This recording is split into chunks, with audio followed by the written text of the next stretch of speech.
Hi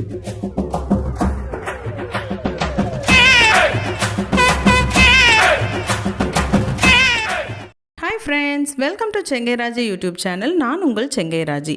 நம்ம வீட்டில் புரட்டாசி சனி 3வது வார பெருமாள் வழிபாடு செய்திருந்தோங்க. அதை எப்படி செய்திருந்தோம் அப்படின்றத தான் இந்த வீடியோவில் பார்க்க போகிறோம். வாங்க வீடியோக்குள்ளே போகலாம்.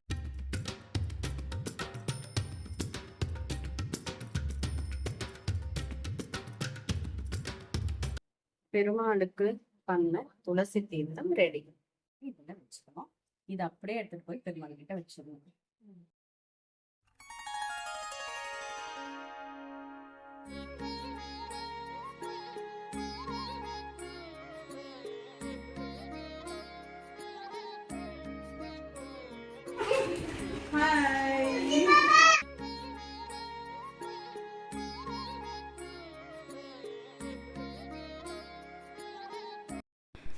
தட்டு விளக்கெல்லாம் வியாழக்கிழமையே தேய்ச்சி முடிச்சிட்டேங்க. ஏன்னா வெள்ளிக்கிழமை தேய்க்கக்கூடாதுன்னு சொல்லுவாங்க. அதனால் வியாழக்கிழமையே தேய்ச்சி குங்குமம் மஞ்சளெல்லாம் வச்சாச்சு. சுவாமி ஃபோட்டோவும் பன்னீர் போட்டு நல்லா தொடச்சி எடுத்து வச்சுருந்தேன்.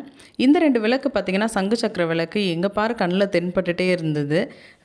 இதை நான் ஃப்ளிப்கார்ட்டில் தான் வாங்கினேன். எனக்கு அங்கே தான் கொஞ்சம் ரீசனபிள் ரேட்டாக இருந்தது. இந்த மாதிரி பூஜை ரூமை நல்லா க்ளீன் பண்ணி வச்சுட்டேன். சுவாமியை எங்கே வச்சு நம்ம பூஜை பண்ண போகிறோமோ அந்த இடத்தையும் இந்த மாதிரி க்ளீன் பண்ணி வச்சுட்டேன். அடுத்ததாக பார்த்திங்கன்னா வெள்ளிக்கிழமை அன்னைக்கு நைட்டு புரட்டாசி பாத்திரங்கள் எல்லாமே இந்த மாதிரி சாமிக்கு சமைக்கிறதுக்கு உண்டான பாத்திரங்கள் எல்லாம் எடுத்து வச்சுருந்தேன். அப்படியே அடுப்பையும் ஃபுல்லாக க்ளீன் பண்ணி குங்குமம் மஞ்சள் எல்லாம் வச்சு முடிச்சாச்சு. சனிக்கிழமை காலையில் பார்த்திங்கன்னு சொன்னால் குளித்து முடிச்சாச்சு. குளித்து முடிச்சுட்டு நம்மளுக்கு அந்த நெத்தியில் திருநாமம் வச்சுக்கணும் இல்லையா, வச்சுட்டு கோவிந்தா கோவிந்தான்னு சொல்லி முடிச்சுட்டு, எனக்கு ரொம்ப பிடிக்குங்க இந்த ஆண்டாள் நாமம் இட்டுக்கிறது. அதை நான் வச்சு முடிச்சுக்கிட்டேன். அப்புறம் பாப்பா தியமாவையும் கூப்பிட்டு அவங்களுக்கும் வச்சு விட்டுட்டு, அவளுக்கு ரொம்ப பர்ஃபெக்டாக வந்திருந்தது நாமம். தம்பிக்கும் கோகுலுக்கும் வச்சு விட்டேன். பையன் பேர் கோகுல், அவனுக்குமே வச்சு விட்டுட்டு அதுக்கப்புறமா 1 by 1 நம்ம கிச்சன் வேலைகளை ஸ்டார்ட் பண்ணிட்டேன். ஃபஸ்ட்டு சாதம் வடித்து எடுத்துட்டேன். முதல்ல பார்த்திங்கன்னா சக்கரை பொங்கல் செய்து எடுத்து வச்சுட்டேன். அதுக்கப்புறம் பாயாசமும் செய்து எடுத்து வச்சுட்டேன். இதெல்லாம் முடித்ததுக்கப்புறம் தான் நான் தயிர் சாதம் பண்ணிகிட்டு இருந்தேன். தயிர் சாதம் பார்த்திங்கன்னா நாங்கள் வரதராஜ பெருமாள் கோவிலில் சாப்பிட்ருந்தோம் தாயார் சன்னதியில். அதை பற்றி தான் இந்த வீடியோவில் பேசிக்கிட்டே நான் குக் பண்ணிகிட்ருப்பேன். நான் முழுக்க வெண்ணெய் போட்டே செய்திருந்தாங்க. அவ்வளோ டேஸ்ட்டாக இருந்தது. அந்த மெத்தடில் தான் இதை நான் செய்திருந்தேன். ஒவ்வொரு ரெசிப்பியாக போட முடியாது, போட்டால் லாங் வீடியோ ஆகிடும். அதனால் இந்த புளிக்காய்ச்சல் மட்டும் நான் ரெசிப்பியாக கொடுத்துருக்கேன். நல்லா வாட்ச் பண்ணிக்கோங்க. சூப்பரான இந்த மாதிரி ஒரு கோயில் புளியோதரை எப்படி செய்கிறதுன்னு பார்க்கலாம் வாங்க.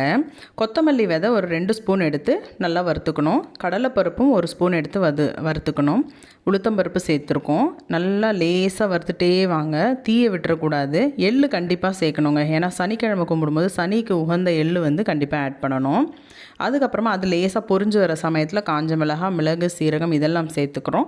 கொஞ்சமாக வெந்தயம் சேர்த்துக்கணும். ரொம்ப கசப்பு வராத அளவுக்கு கொஞ்சமாக வெந்தயம் சேர்த்துக்கிட்டு நல்லா வதக்கிட்டு அதை ஆற வச்சிடலாம்.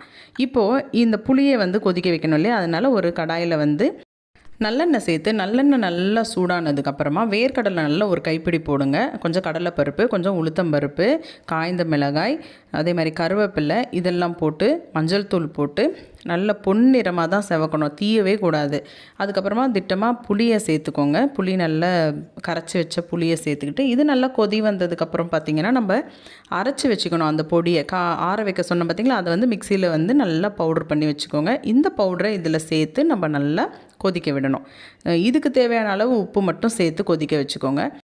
மிச்ச உப்பு நம்ம சாதத்தோடு சேர்த்து கலக்கும்போது டேஸ்ட் பார்த்து சேர்த்துக்கலாம். வடைக்கு பார்த்திங்கன்னா நம்ம எப்போவுமே பெருமாளுக்கு கும்பிடும்போது வடையில் வெங்காயம் மற்ற பொருள் சேர்க்கக்கூடாது, கருவேப்பிலை கூட சேர்க்கக்கூடாதுன்றாங்க. அதனால் மிளகு சீரகம் மட்டும் சேர்த்து கொஞ்சமாக உப்பு போட்டு நம்ம வடையை போட்டு எடுத்துட்டோம். அதுக்கப்புறம் பார்த்திங்கன்னா இது என்ன அப்படின்னா பானகம் செய்வாங்க. பெருமாள் கோவிலில் பெருமாளை கும்பிட்றதுக்கு பானகம் செய்வாங்க. அந்த பானகம் தான் எப்படி செய்கிறதுன்னு நான் இதை ஷார்ட்ஸில் கொடுக்குறேன். இதுலேயுமே நீங்கள் பார்க்கலாம். அதாவது ஒரு பாத்திரத்தில் தண்ணி, எலுமிச்சை பழசாறு, நாட்டு சர்க்கரை, சுக்கு, அதுக்கப்புறம் ஏலக்காய் தூள், துளசி இதெல்லாம் நம்ம சேர்த்துக்கணும். ஒரு சிலர் இதில் தேன் சேர்ப்பாங்க. நம்ம நாட்டு சக்கரை சேர்க்கறதுனால தேனுக்கு அவசியம் கிடையாதுன்றதுனால நான் இது மட்டும் சேர்த்துருக்கேன். கொஞ்சமாக இது சேர்க்கணும், பச்சை கற்பூரம் கண்டிப்பாக சேர்க்கணுங்க. அந்த மனம் உங்களுக்கு டக்குன்னு நீங்கள் அதை வாங்கி குடிச்சிங்க அப்படின்னு சொன்னால் கோவிலை தான் ஞாபகப்படுத்தும். பெருமாள் கோவில் ஏதோ ஒரு கோவில் உங்களுக்கு கண்டிப்பாக மெமரியில் வரும். அந்தளவுக்கு ஒரு சூப்பரான தீர்த்தம்னே சொல்லலாம் இது. இதை ரெடி பண்ணி வச்சுக்கிட்டேன் நான். எல்லாம் முடிஞ்சிடுச்சா? எல்லாமே ரெடி ஆகிடுச்சு. நம்ம இப்போ என்னென்ன செய்திருக்கோன்றது பார்த்துடலாமா? வா. சூப்பராக பனங்கருப்பட்டி போட்டு பச்சை கற்பூரமும் போட்டு நல்ல ஒரு லாவிஷாக வந்து கேஷ்யூலாம் போட்டு தாளித்த பொங்கல். இது பார்த்திங்கன்னா பாயாசம். இது வந்துட்டு பருப்பு, வெறும் பருப்பு, மகாலட்சுமிக்கு ரொம்ப உகந்தது, சீரகம் போட்டு தாளித்தது. இது தேங்காய் சாதம். இது லெமன் ரைஸ். இது சூப்பரான தயிர் சாதம், வெள்ளை போட்டு தாளிப்பு பண்ண தயிர் சாதம். இது கமகமன்னு சுண்டல். இது நல்ல ஒரு புளிச்சாதம். இது நெய் பருப்புன்னு பேர். இப்போ ஒயிட் ரைஸ், கொஞ்சம் சுட சுட வடை அப்படியே காமிச்சு. இதுதான் இன்னைக்கு நம்ம வீட்டு பதார்த்தமாக இருந்துச்சு. எல்லாத்தையும் முடிச்சாச்சு. இப்போ சாமி கும்பிட்டுடலாம். எல்லாத்தையும் செய்து முடிச்சாச்சுங்க. ஒரு 10:30 மணிக்கெலாம் எல்லாமே ரெடி ஆகிடுச்சு. ஹஸ்பண்ட் வந்து மாமியாரை பார்க்குறதுக்காக ஹாஸ்பிட்டல் போயிட்டு அவரும் வந்துட்டார். அவர் வந்ததுக்கப்புறம் தான் நான் பூஜை ரூமில் இருந்து சுவாமியை எடுத்து ஹாலில் வச்சு சுவாமிக்கு வந்து நெய்வேத்தியம் பண்ணலாம் அப்படின்னு சொல்லிட்டு 9:10 வந்து ராவு காலமோ யமகண்டமோ ஏதோ ஒரு டைம் இருந்துச்சு. அதனால் அது கழிஞ்சதுக்கப்புறம் தான் நாங்கள் எடுத்துகிட்டு வந்து எங்கே கும்பிட போகிறோமோ அங்கே வச்சு சுவாமிக்கு துளசி மாலை போட்டுட்டு அதுக்கப்புறமா நாங்கள் பூஜையை ஸ்டார்ட் பண்ண ஆரம்பித்தோம். ஒரு தட்டில் வந்து பார்த்திங்கன்னா ஒரு 3 தினசு பழம், இல்லாட்டி ஒரு 5 விதமான பழங்கள், எல்லாத்துலேயும் ஒன்று வச்சா போகிறோம், அந்த மாதிரி வைக்கணும். அது வச்சுட்டு வந்து தேங்காய் கண்டிப்பாக வைக்கணும், வாழைப்பழம் இருக்கணும் அந்த தட்டில். அதே மாதிரி வந்து மகாலட்சுமிக்கு உகந்த நெல்லிக்காய் இருக்கணும், வெற்றிலை பாக்கு இருக்கணும், பூ இருக்கணும். இந்த காசு எதுக்குன்னு பார்த்தா, நிறைய பேர் வந்து திருப்பதிக்கு போகணும், ஆனால் எங்களால் வர வைக்க மாட்டேங்கிறாரு, எங்களுக்கு போகவே முடியறதில்லைன்னுவீங்க. அந்த மாதிரி வந்து வச்சு நம்ம நேர்ந்துக்கணும் இந்த மாதிரி டைமில். அதை ஒரு சேமிப்பாக கூட நம்ம தொடங்கலாம். நம்ம திருப்பதியில் கொண்டு போய் போடணுன்ட்டு இல்லை, சேமிப்பாக தொடங்கிறதுக்கு கூட அதை வந்து ஸ்டார்ட் பண்ணிக்கலாம். அதெல்லாம் வச்சு முடிச்சதுக்கப்புறம் பார்த்திங்கன்னா துளசி தீர்த்தமும் பானகமும் நான் வச்சுருந்தேன். இப்போ வந்து அந்த 2 தீபம் வாங்கியிருந்தேன்ல, சங்கு சக்கர தீபம், அதை வந்து ரெடி பண்ணி வச்சுருந்தேன். அதுக்கப்புறம் வந்து ட்ரெஸ் எல்லாம் மாற்றிட்டு வந்துட்டு நம்ம வீட்டிலையே ரெடி பண்ணி வச்சுருந்தேங்க நெய் வந்து நான். அந்த புது ஃப்ரெஷ்ஷான நெய்யை வந்துட்டு நம்ம வாங்கி வச்சுருந்த விளக்குகள் எல்லாத்துலேயுமே ஊற்றி சுவாமிக்கு வந்து தீபாரதனை ஸ்டார்ட் பண்ணியிருந்தோம்.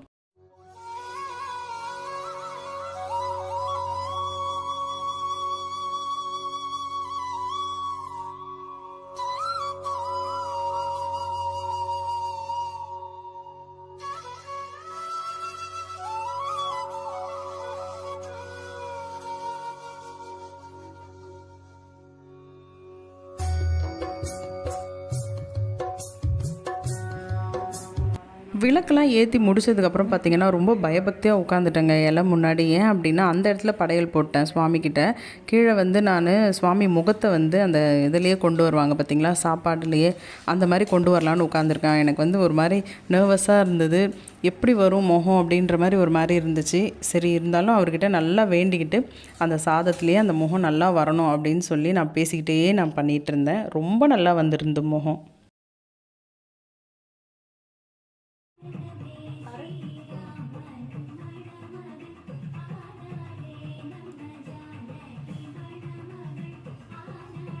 இன்னசென்ட்டான ஒரு மாதிரி இருக்காரு சாமியா. அழகா இருக்காருல்ல. இங்கே தானேப்பா.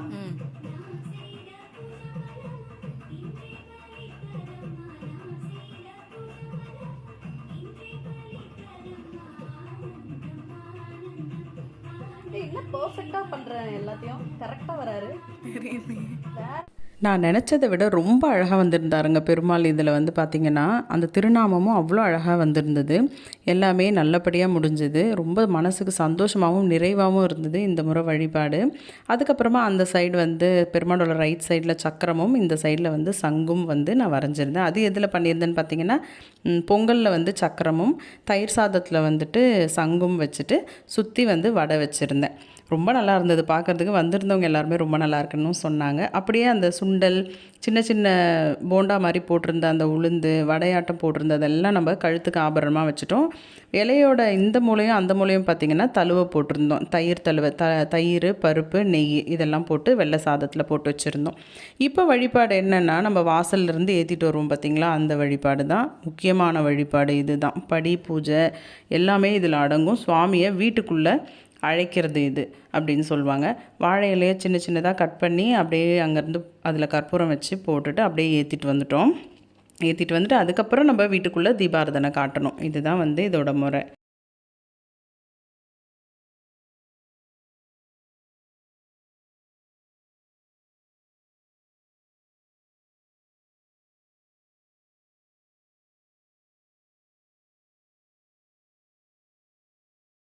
கோவிந்தா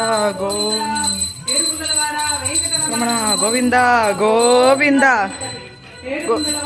வெங்கட்ரமணா கோவிந்தா கோவிந்தா கோவிந்தா கோவிந்தா கோவிந்தா கோவிந்தா கோவிந்தா கோவிந்தா சொல்லிடியா. கோவிந்தா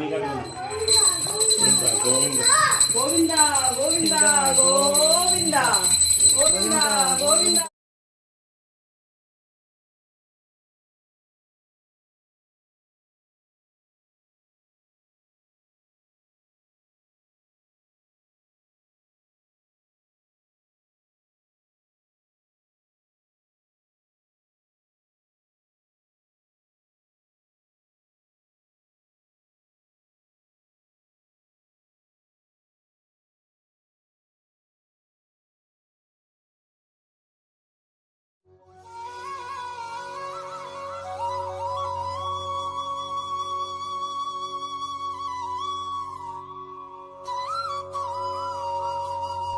இந்த வருட வழிபாடு வந்து பார்த்திங்கன்னா ரொம்ப நல்லா இருந்தது. பெருமாள் வந்து அழகாக காட்சி கொடுத்தாரு. நாங்கள் வரைஞ்ச அந்த சாதத்தை வச்சு நாங்கள் போட்ட அந்த இதில் என் பையன் வந்து இந்த மாலை எடுத்துகிட்டு வந்து போட்டு விட்டுருந்தான். நான் வந்து பார்த்துட்டே உட்காந்துருந்தேன். ரொம்ப அதுலேயே அந்த அழகில் வந்து மெய் மறந்து போகிற மாதிரி உட்காந்துருந்தேன். அதுக்கப்புறமா வழிபாடு எல்லாம் முடிஞ்சுது. இப்போ வந்துட்டு எங்கள் மச்சினரை கூப்பிட்டுருந்தோம். கீழே வந்து அவங்களுமே கும்பிட்டுருந்தாங்க. அவர் வந்து சுவாமி கும்பிட்டுட்டு பிள்ளைங்களையும் கூட்டிகிட்டு வந்திருந்தார். அவருக்கும் வந்துட்டு சுவாமி தரிசனம் முடித்ததுக்கப்புறம் காக்காய்க்கு சாப்பாடு வைக்கிறதுக்காக வெயிட் பண்ணிகிட்டு இருந்தோம். ஆனால் ஒரு காக்காவும் இன்றைக்கின்னு பார்த்து வரலைங்க. டெய்லி வந்து அவ்வளோ பிஸ்கெட்டை வந்து சாப்பிட்டுட்டு போவாங்க. இன்றைக்கின்னு பார்த்து யாரும் வரல. ஒரே கன்ஃபியூசிங்காக இருந்தது. சரி மாடியில் போய் வச்சுட்டு வரலாம் அப்படின்னு சொல்லிட்டு மாடியில் வச்சுட்டு வந்தேன். அதுக்கப்புறமா வந்து சாப்பிட்ருந்தாங்க. காக்காயும் சாப்பிட்ருந்தது, கொஞ்சம் புறா இதெல்லாமும் வந்து இருந்தது. சரி சாப்பிட்டுட்டதா நம்மளே பாவிச்சு ஃபஸ்ட்டு தொடங்கலான்னு சொல்லிவிட்டு நம்ம வந்து பானகம் ரெடி பண்ணி வச்சுருந்தோம்ல, அதையும் துளசி தீர்த்தத்தையும் முதல் இதுவாக கொடுக்கணும், உணவாக கொடுக்கணும். அதை வந்து கொடுத்து முடிச்சதுக்கப்புறம் பிள்ளைங்களுக்கு நைவேத்தியத்துலேருந்து கொஞ்சம் கொஞ்சம் எடுத்து வச்சுருந்து எல்லாருக்குமே நான் வந்து தட்டில் போட்டு கொடுக்க ஆரம்பித்தேன். எல்லாருமே சாப்பிட்டுட்டு சூப்பராக இருக்குது அப்படின்னு சொல்லி சொன்னாங்க.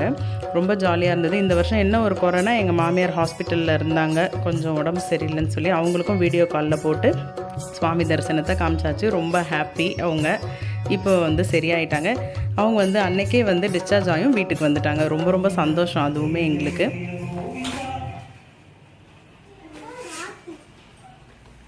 எங்கள் ரிலேட்டிவ் ஒருத்தவங்கள நான் இன்வைட் பண்ணியிருந்தேன், அதனால் அவங்களும் வந்துட்டாங்க. இவங்க வந்து என்னோட ஹஸ்பண்டோட மாமா பொண்ணு. நாங்கள் இருந்த பழைய வீட்டு பக்கத்தில் இருக்காங்க. இப்போ அவங்கள தான் நம்ம கூப்பிட்டுருந்தோம். நம்ம வீட்டுக்கு தம்பதி சமேதராக வந்திருக்காங்க புரட்டாசி சனி கும்பிடுறதுக்கு.